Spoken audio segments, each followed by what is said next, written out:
السلام علیکم۔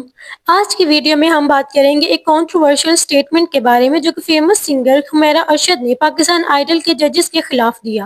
خاص طور پر فواد خان کا نام لیتے ہوئے انہوں نے کہا کہ ایسا شخص جس کا سنگنگ سے کوئی تعلق ہی نہیں وہ سنگنگ شو کا جج کیسے بن سکتا ہے۔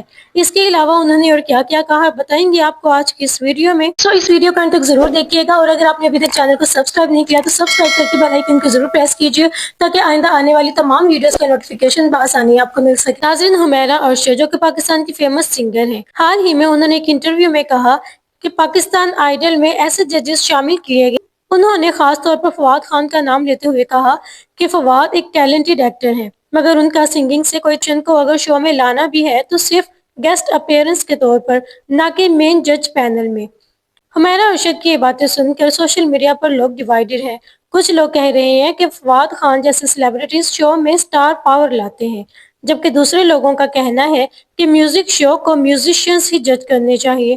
تو ویورز، آپ کا اس بارے میں کیا خیال ہے؟ کیا فواد خان جیسے ایکٹرز کو سنگنگ کمپٹیشن شو کا جج بننا چاہیے یا نہیں؟ کمنٹ سیکشن میں ضرور بتائیے گا۔ ملتے ہیں اپنی اگلی ویڈیو میں، تب تک کے لیے اجازت دیجیے۔ اللہ حافظ۔